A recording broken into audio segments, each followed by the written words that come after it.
Now, let's talk about patience here. Patience is definitely a virtue, not necessarily one of mine. I got to read this note here. I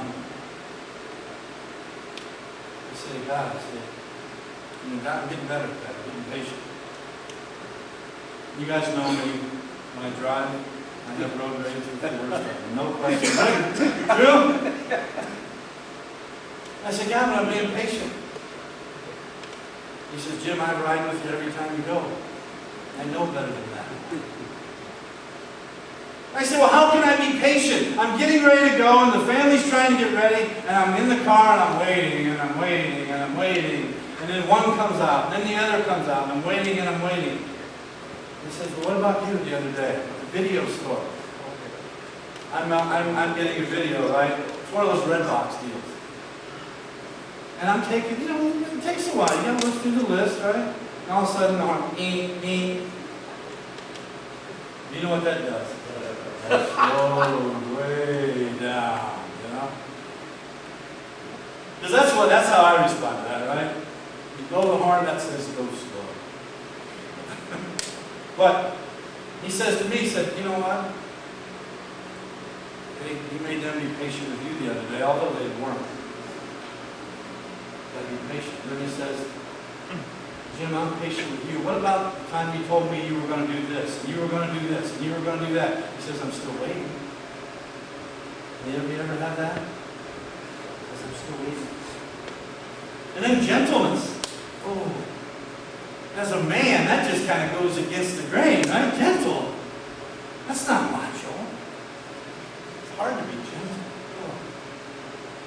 And we are going back to that warm and fuzzy stuff. He says, guys, when I give you the invitation, I urge you to be worthy of that calling and that invitation. I'm saying you've got to adopt these types of personal qualities. Because quite frankly, guys, when you don't pay attention and you don't make the invitation significant, you always get into relational type problems. Anybody here have any relational type problems going on? We've had them, right? They happen. You'll get into trouble relationally almost any time. I'll tell you this much. If you're around me long enough, I guarantee you I will give you a reason to maybe consider having a hard time forgiving me about something. I guarantee you if you're around me long enough, I'm going to get under your skin some way or other. Just ask anybody that knows me. And the reason that happens is because Jesus says, I urge you to live a life according to that invitation that I gave you and those expectations. Humility, gentleness, patience. And if you're around me long enough, you're going to find out that I'm not always consistent with that. So I'm going to let you down. But you know what? When you have a relationship with God, there's a brand new standard too. It's called what? Forgiveness.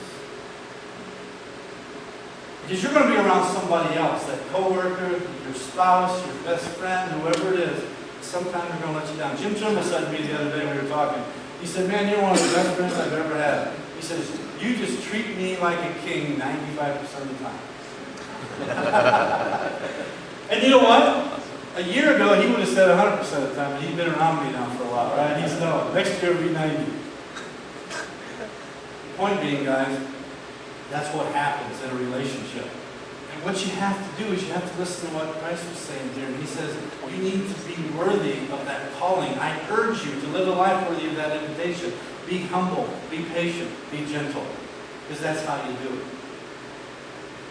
And when we lose sight of that amazing invitation, it'll definitely come back to haunt us because relationally is the measure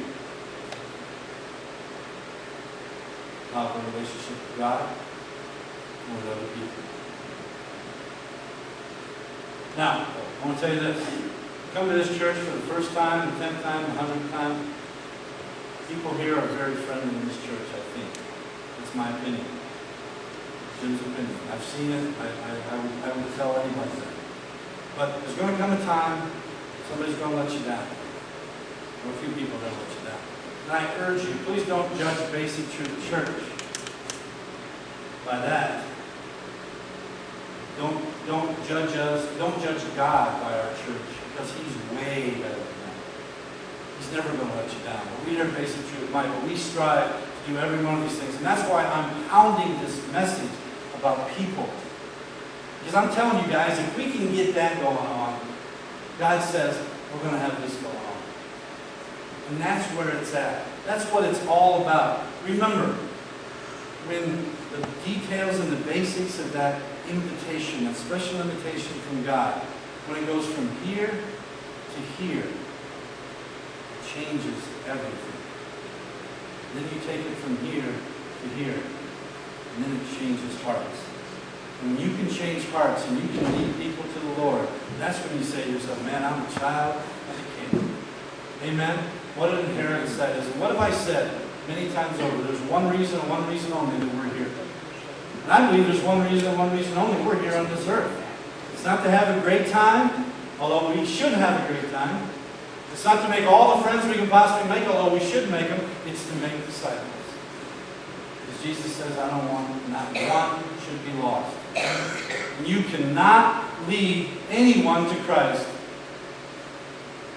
unless you have healthy, mature relationships with those people around you. So I'm going to say it in closing.